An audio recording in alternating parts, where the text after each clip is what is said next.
It is said that laws are instituted among men to create order in an otherwise chaotic world. In much the same way, baseball has a rule book, whose rules you might think are simple or learnable if long winded at first glance, but the more you look at them, the more you realize order is an illusion. There is no order in baseball. Baseball is chaos.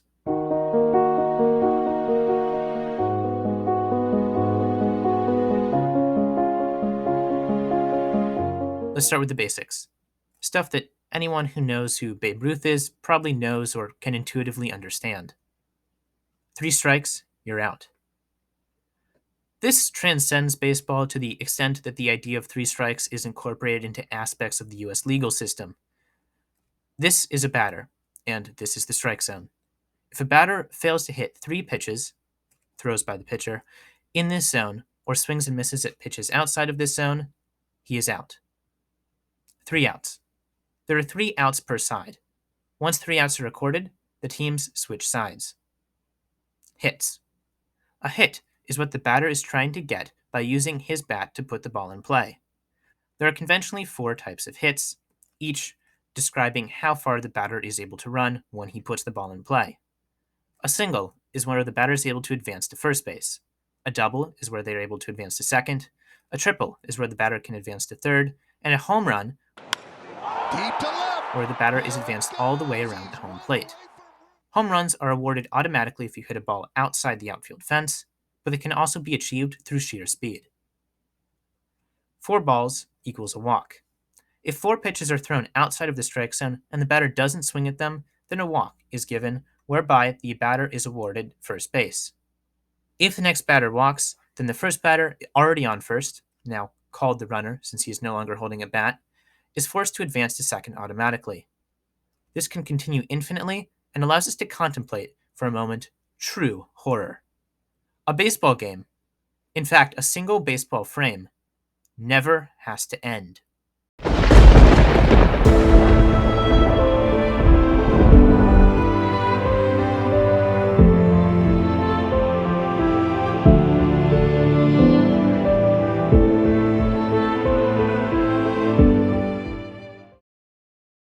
Roster. There were traditionally 25 people on MLB rosters, but this has been expanded to 26 starting in the 2022 season. 10 of those are in the game at any one time. There are expanded rosters of 28 starting on September 1st through the end of the MLB regular season currently, which usually ends in early October. 40 players may be signed to a major league contract, composing the 40-man roster that you will often see described. Innings. There are 9 innings in a full-length baseball game. An inning consists of each team getting to bat once, and there are a total of 6 outs recorded, 3 in each frame. The home team bats second in the inning's bottom half. This means that if the home team has the lead after the away team bats in the top half of the ninth, there is no need to play the game's bottom of the ninth, and the game ends. Positions. There are 9 fielding positions in baseball. There's the pitcher, who attempts to strike out or otherwise limit the opposing batters. The catcher, as his name suggests, catches what the pitcher throws. The catcher is often, at least more traditionally, the team leader, and he often tells the pitcher what pitches to throw and where to throw the pitch. In the infield, there's the first baseman, second baseman, third baseman, and this guy, in between, known as the shortstop. The first and third baseman almost always cover the respective bases, but the shortstop and second baseman practically share duties covering second base. Behind them are the 3 outfielders, left field, center field, and right field. Runs. Runs are what baseball calls points. Runs are scored when runners cross home plate safely. HBP. This stands for hit by pitch. If a batter is hit by a pitch, it is treated in much the same way as a walk. The batter is awarded first base. Joe DiMaggio. You've probably seen a baseball game or two. Errors. When a batted ball is in play, the batter tries to run to first base. The defense attempts to field the ball and throw it to first before the runner reaches the base. What constitutes the difference between a legitimate hit and an error is very much up to the judgment of the official scorekeeper.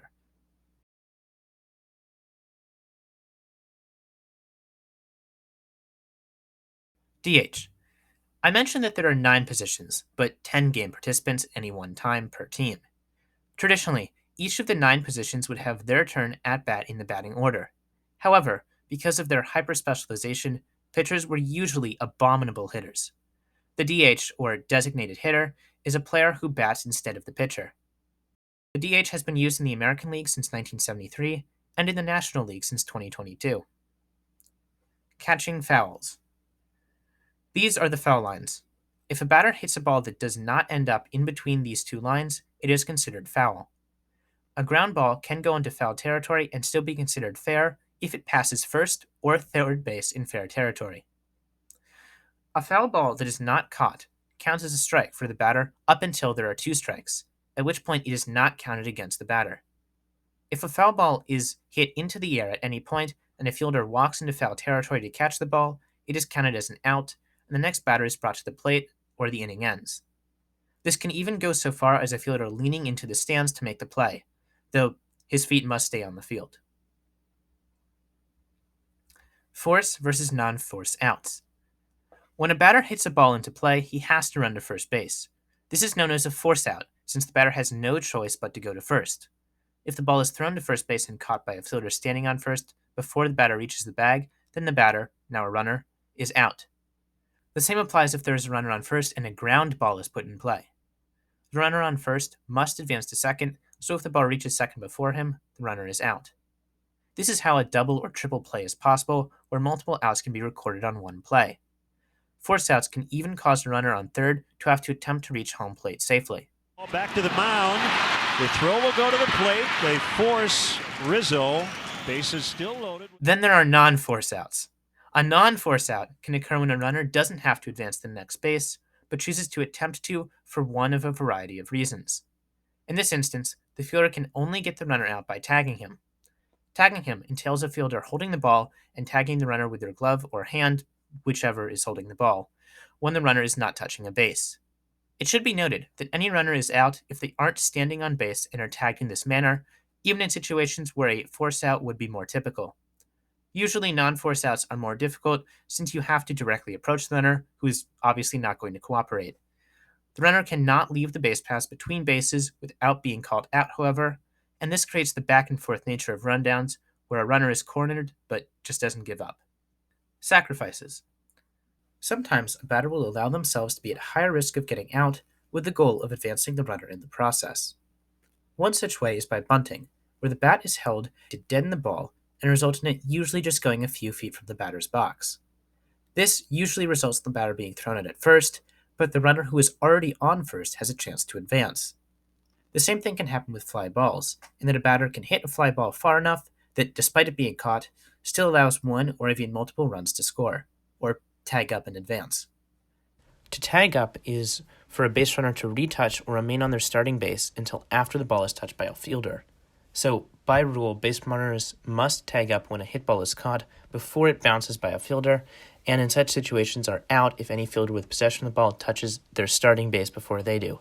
So essentially, if there's a fly ball hit, base runners should stay on their starting base until after it is caught, and then may attempt to tag up. Stealing. A stolen base occurs when a base runner attempts to advance a base without a ball being hit into play. The base runner will usually begin his attempt once the pitcher starts his pitching motion. The catcher may try to throw the ball to a fielder to tag the runner when the steal is in progress. A pitcher may also try to preempt a steal with a pickoff attempt, which keeps the runner in check by threatening to throw him out. Foreign substances. Any pitcher who possesses or applies foreign substances to the ball will be subject to immediate ejection from the game and suspended automatically in accordance with the rules. If a player other than the pitcher is found to have applied a foreign substance to the ball, both the position player and the pitcher will be ejected. Now we've reached Mike Trout, so you should be passingly familiar with the modern game. Check swings. A check swing occurs when a batter starts to swing the bat at the ball, but stops his swing halfway through in order to allow the ball to pass him without him hitting it. It is up to the umpire's discretion if he advances his swing far enough for it to constitute a strike. Often a catcher will appeal to the first or third base umpire to make that decision after a batter checks his swing. Stealing signs. Traditionally, a catcher tells the pitcher what pitch to throw with hand signals. If a runner on second can see these signs, he may be able to figure them out and signal the batter what pitch is incoming. This is allowed.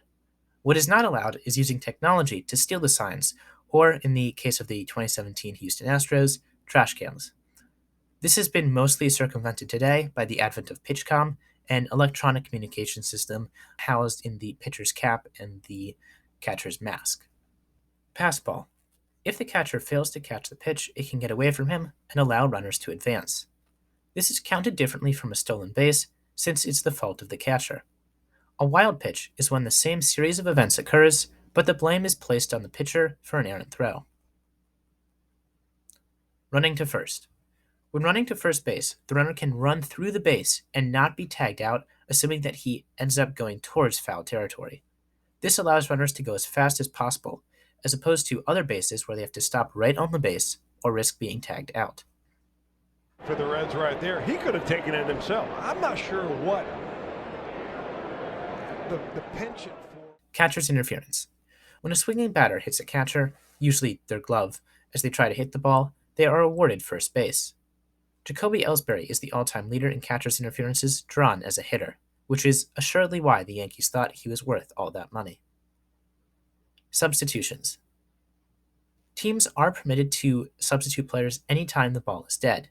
The manager or the coach has to notify the umpire of the switch, and substitutes must bat in the replaced player's batting position. Once removed, players cannot re-enter the game in any way. Ballparks. The dimensions of ballparks aren't standardized. The infield dimensions are consistent, but the distance from home to the outfield fence varies from ballpark to ballpark. Fernando Tatis. You should be up to date on the current rules. Intentional walk. A manager can decide to have their pitcher purposely walk a hitter because they fear that he will do more than simply get a base hit. Since 2017, intentional walks do not require that a pitcher throw 4 balls, and the batter can just take his base immediately upon being told that he is being intentionally walked. Doubleheader length. Doubleheaders are when teams play 2 games on one day. These used to be scheduled occurrences, but now they're just used to make up games that are rained out or otherwise delayed.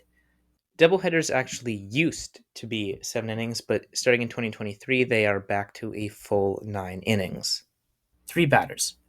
Pitchers that enter a game must face at least 3 batters in an appearance or pitch to the end of the half inning, with exceptions for injuries and serious illnesses. Runner on second. Starting in 2020, in the event of regular season games that go into extra innings, a runner is placed on second base at the start of every inning automatically. This is meant to speed up the games so it doesn't end up taking 23 innings to resolve. This is not the case in the playoffs, where no runner is placed on second. Shohei Ohtani rule. Starting in 2022, a pitcher who is in the starting lineup as a hitter can remain in the game as the DH after being pulled from the mound. This means that a player like Shohei Ohtani is sort of thought of as 2 different players. He's thought of as Ohtani the pitcher and Ohtani the batter. Fielder's choice. When a player hits a ball into play and reaches base safely only as a result of the ball being thrown to tag or force another player out, it is not ruled a hit, but a fielder's choice. It is not the runner's credit that he reached base, but rather the fielder's decision for him to reach base. You just have to take the out, but he tries to make a remarkable play. Pitch clock. Starting in 2023, Major League Baseball will be using a pitch clock to create a much faster pace of play. There will be a 30-second timer between batters, and between pitches, there will be a 15-second timer with the bases empty and a 20-second timer with runners on base. Pitchers who violate the timer are charged with an automatic ball, so a ball is essentially awarded to the batter in the count. Batters have to be in the box and alert to the pitcher by the 8-second mark, or else they will be charged with an automatic strike. With runners on base, the timer resets if the pitcher attempts a pickoff or steps off the rubber. Pitchers are also limited to 2 pickoff attempts per plate appearance. However, this limit is reset if a runner or runners advance during the plate appearance. So if a steal happens halfway through an at-bat, then the pitcher can make 2 more pickoff attempts, presumably to the same runner at the next base. If a third pickoff attempt is made illegally, the runner automatically advances one base. Mound visits and injury timeouts and offensive team timeouts do not count as a disengagement. If a team has used all 5 of its allotted mound visits prior to the 9th inning, that team will receive an additional mound visit in the 9th inning. Umpires can provide extended time under special circumstances as they see fit. Hats do not equal gloves. You can't use your hat or any other gear to catch a ball for an out, though you can certainly catch a ball barehanded. That goes back to baseball's roots before gloves really existed. You remember when Tim LeCastro played for the Yankees? Balk. Before he throws a pitch, the pitcher has to come into a set position. Quote, a balk occurs when a pitcher makes an illegal motion on the mound that the umpire deems to be deceitful to the runners. As a result, any men on base are awarded the next base, and the pitcher, if it was thrown in the first place, is waved off for a dead ball. For instance, if a pitcher usually comes in his setup before a pitch to a set position, and then one day he just, in addition to coming to the set position, throws in like some jump he wouldn't usually do, that would be a textbook balk, and the umpire can award the runner the next base, or they can in fact award the batter a base as well. The shift. Previously, in Major League Baseball, teams would just sort of throw their infielders wherever they wanted. A lot of teams got into statistics very much after the early 2000s and figured out that certain hitters tend to hit balls to certain locations. So when a given player would come up to bat, they would just shift all of their players to one side of the infield. You can't quite do that anymore because it had disastrous effects on baseball offense.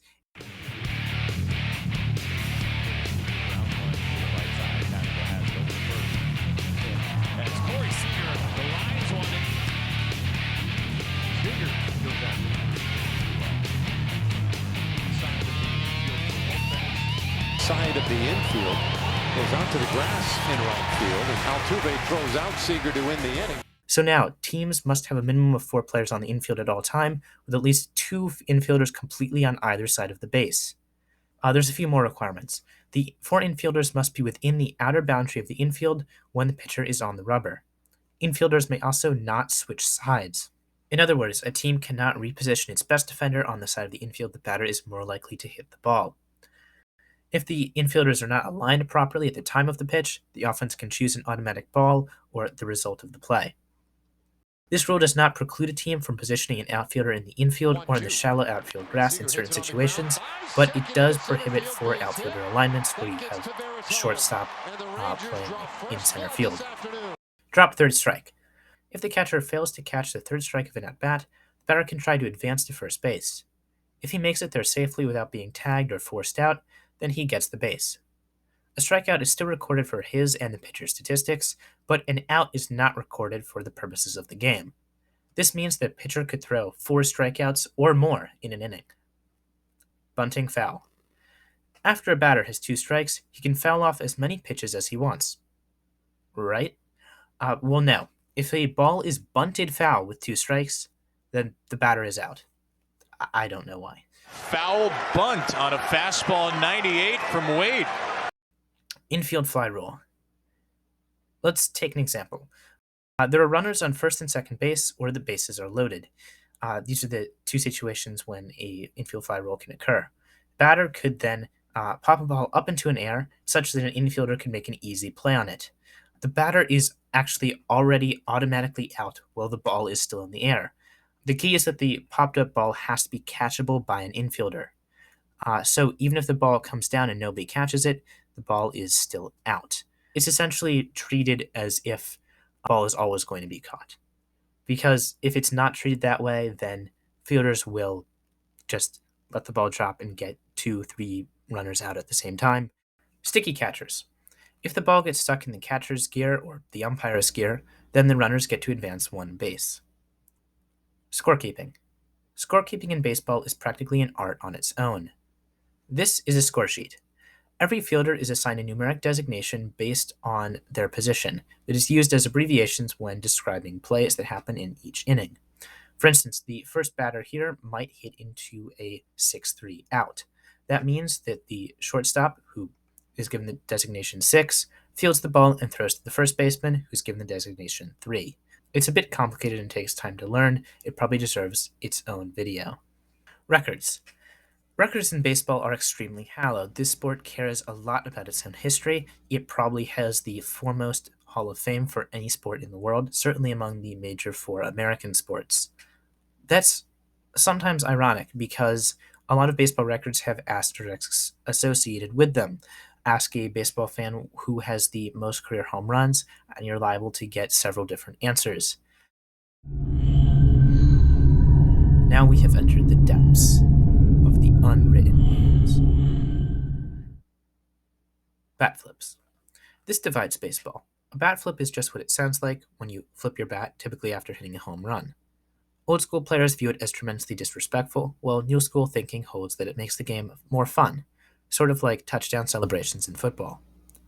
Fights have broken out over this issue. Stealing with the lead.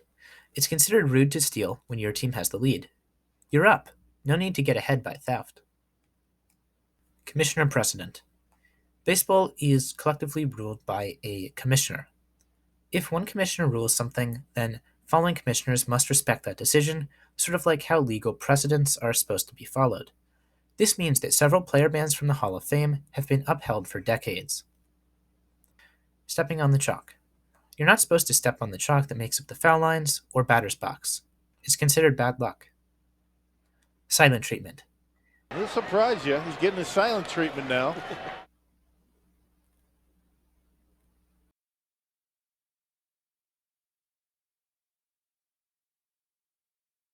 Obey center. The other outfielders should defer to the judgment of the center fielder, which is a harder position to play. It does cover the most ground of any baseball position, and the best player on many teams is found there. Fraternization. Don't fraternize with the other team. You're trying to beat them. Pre-existing pitch clock. The pitch clock is far older than most people think. MLB implemented a 20-second pitch clock in spring training games during 2019, and pitch clocks have been used in minor league baseball since 2015. Most players upcoming have already used a pitch clock before, both pitchers and batters alike. Oh, you think we're done? What if I told you that the very first rule we covered isn't always true? 4 outs. The fourth out is a legal out made by the defense after 3 outs and a half inning have already been made. If, for instance, there are 2 outs and a ball is hit in play and a fielder is tagged out on a non-force out during which a run scores, that run will count, but that run can be undone if a force out is recorded on the play. This force out, this fourth out, can supersede the third out and become the third out for statistical purposes, essentially negating the run. This play we're looking at right now sort of bears a resemblance to this situation, although it isn't actually a fourth out situation. Baseball is weird. Sometimes its own players forget its rules. Yet, we keep coming back to baseball. Despite its complexities and oddities, we find it familiar. Perhaps we see something of ourselves in baseball.